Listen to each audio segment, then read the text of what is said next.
Minister Micheál Martin has said voting yes in the forthcoming referendums on family and care would be an important statement of inclusion in modern Ireland.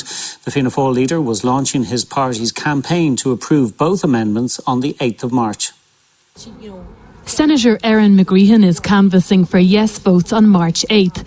For her, it's not political, but personal. I'm an unmarried mother in a very durable relationship, and we have a very happy family. And I suppose to have that acknowledged in the Constitution, at the minute, I'm not acknowledged. My family, my loving family, my happy family is not acknowledged. Today her party launched its campaign calling for yes to remove the reference to woman's life in the home and yes to widening the definition of family introduced in the Constitution by its party back in 1937. It was too exclusive. Single-parent families in particular. 43% of all children born in 2022 were born outside of marriage. So it's not woolly to say, let's change the Constitution. We had too much stigmatisation in Irish society for decades. These constitutional change end stigmatisation. While the Taoiseach says the Constitution is evolving to reflect modern-day values and aspirations, others say the proposed changes won't reflect current-day realities.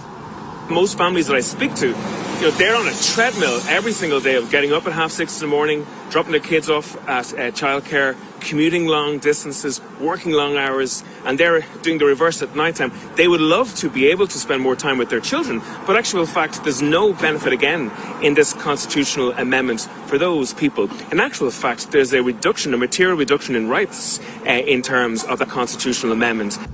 Meanwhile, Sinn Féin has decided it will be supporting 2 yes votes, but believes much more needs to be done to support families and carers.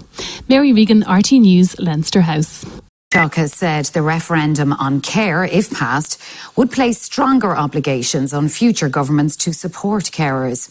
Leo Varadkar was speaking as he launched Fine Gael's campaign for 2 yes votes on the family and care referendums taking place on the 8th of March. Tracy Carroll is a mother and carer for her daughter, 7-year-old Willow.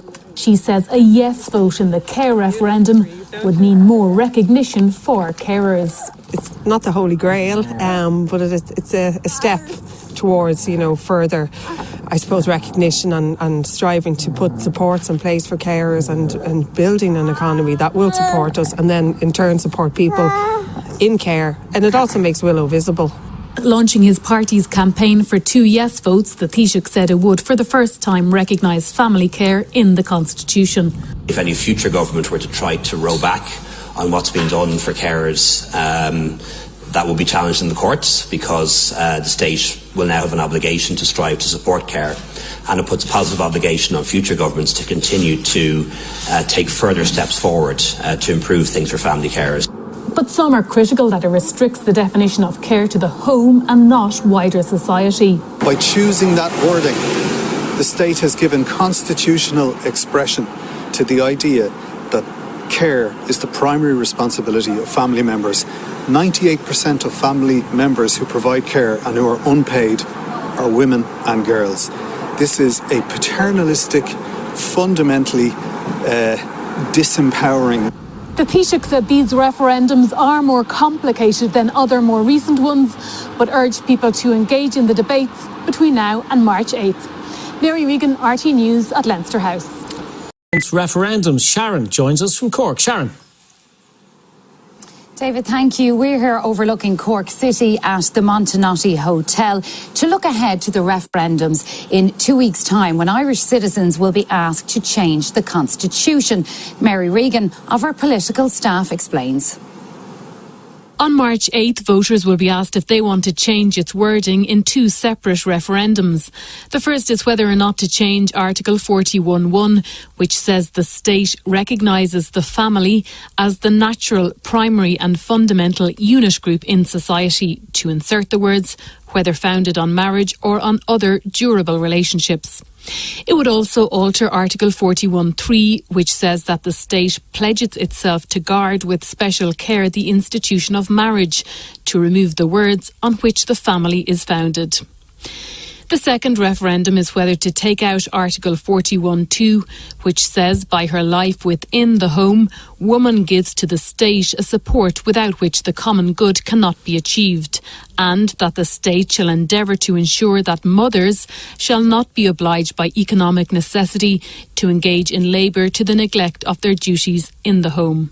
It would be replaced with a new Article 42b, which says the state recognises care by members of a family to one another by reasons of the bonds that exist amongst them, which gives to society support without which the common good cannot be achieved, and shall strive to support such provision. Now, the chair of the Independent Electoral Commission, Justice Marie Baker, has said that people are engaging in the campaigns because they realise the issues are important. She was speaking today as she brought the information campaign here to Cork. One of the oldest suburbs in the country, Ballyphehane, was developed for housing in the 1940s, the early days of Bunrucht na HÉireann. Some of its older residents gathered with the chair of the Electoral Commission today to weigh up whether to once again make changes to the Constitution. The first referendum is called the family referendum. And I was saying, what's the referendum really about? You know, you get in the leaflets and you read them, and sometimes you leave them all go over your head. Would like to sit down with someone and get the details. You're much more equipped than for going down and voting for the referendum. After a lukewarm start to the campaigns, minds are now beginning to focus. People realise that it's complex, but also that it's important, because what's an issue is the fundamental rights part of the Constitution. And when people hear that, they start saying, oh yeah, so rights matter. These referendums are not as straightforward as others in more recent years, leading to concerns about a low turnout, and that's something that could be a factor in the final results. When we're talking about turnout, it's really always about who's more motivated to go out and vote. And for a long time, we felt that some of the no voters, Conservative voters, were more motivated. But there is definitely a broad kind of liberal turn to the electorate. So maybe 2/3 of the electorate now have fairly liberal views and liberal values. So if it goes really low, I suppose that will favour the no's. But if you go above 30% and approaching 40%, it'd probably be more finely balanced. With the independent information campaign moving to the English market, it was clear that many voters still have to make their minds up. I think it's important to vote around these issues about women in the home and stuff. I mean, the Constitution is something that's been around for so long. I think it is important that it is addressed. All eyes now on March the 8th. Well, for more on this, Mary joins us now. Mary, as we heard there, a lot of people are still making up their minds. But what are the issues at this stage of the campaign? Well, a big issue so far has simply been getting people interested in a campaign around votes that won't have a very immediate, a very straightforward or tangible impact. It's hard to get people involved. However, those campaigning on both sides say that awareness is picking up over the past week or so, and as a result of that, we're beginning to see the real issues emerge. On the family referendum, this term durable relationship, if inserted into the Constitution, it would be left to the courts to decide its exact meaning down the line. And this has left it open for some on the no side to say it's something of a leap into the unknown. People are voting for something often unknown. The yes side, including the government, are saying it's merely about updating the Constitution to make it more inclusive and more reflective of modern Ireland. On the second referendum, there is some controversy emerging around the insertion of the provision around care. We saw this week some leading and high-profile human rights group, FLAC, the Irish Council for Civil Liberties, saying it won't have a meaningful legal protection for anyone providing care. On the other hand, there are groups, Family Carers Ireland, the National Women's Council, saying it's a step in the right direction. It's recognising the invisible work of carers for the first time in the Constitution. There is another group called Equality Not Care. They're saying it implies that people with disabilities should be cared for in the home rather than living independently. So that's on the civil society side. On the political side, all political parties, bar Aontú, are in favour of a yes vote here. Sinn Féin, the main opposition party, is a yes, but there's a but there because it says that the wording should be stronger on the issue of care. All right, Mary Regan of our political staff, thank you for that. Well, after the break, we will have more from Cork, and we will also be speaking to the chairperson of An Comisiún Táil Gan, Ms Justice Marie Baker, and she'll be answering questions on the proposed changes to the Constitution. And after yet another dramatic 24 hours in RTE, we'll be talking to Media Minister Catherine Martin. Let's return now to Cork and Sharon for more on next month's referendums. David, thank you. Well, I'm joined now by the chairperson of An Comisiún Táil Gan, Ms Justice Marie Baker. Thank you for joining us this evening on 6-1 here in Cork. There are two separate referendums. Let's take each one of them separately. So the first one, the family amendment. What would change? Nothing immediately changes because of what a constitution does. Constitutions express values and rights in the most generalised way. They have to, because they have to endure, they have to last over time.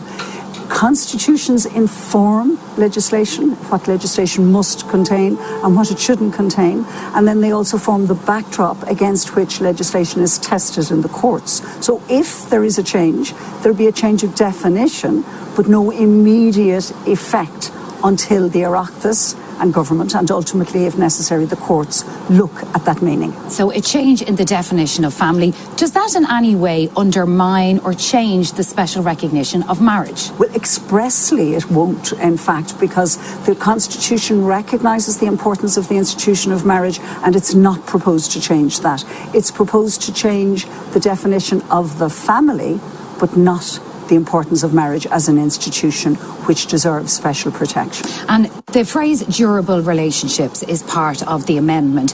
Some people are wondering, is there a precedent for what a durable relationship actually is? It will be the first time it appears in the Constitution if the referendum passes, but it is found in European instruments.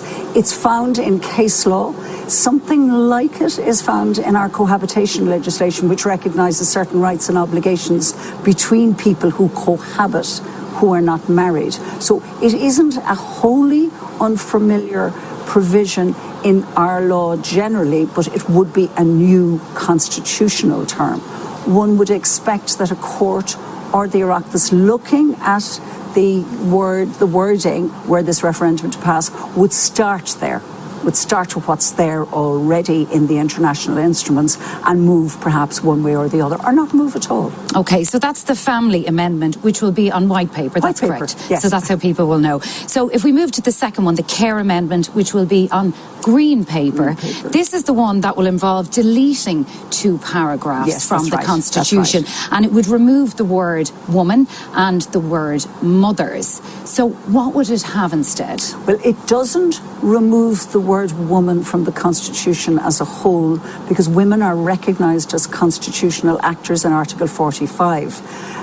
But it does propose to remove the special recognition given to the work of women in the home and replace it with recognition given by members of a family to one another on account of the bonds, the love that exists between them. That's the proposal. The other part of Article 41.2 that's there now recognises that the state should endeavour to ensure that women, mothers in fact, don't have to go out to work to the neglect of their duties in the home. And there won't be any equivalent of that, save a provision that the state should strive to support the provision of care in families by family members, men or women effectively. Would either of these amendments actually change day-to-day life for people? Would any laws change as a result of it? Well, first of all, it would be for the Oireachtas to decide that. The Constitution, as I say, is the backdrop against which the legislation would have to be looked at. So I would expect the first stage would be that the Oireachtas government and ultimately the Oireachtas would look at existing legislation and decide whether it needed to be amended. And then ultimately, should there be a doubt or should there be a challenge, then there might well be a decision for the court to make. But as I say, no immediate consequence except an immediate change in the values and the rights and the recognition of rights and the recognition of the constitutional place, as it were, of the family and the constitutional place of the work of women or carers in the home. OK, Ms Justice Marie Baker, thank you very much for joining us on 6-1 this evening.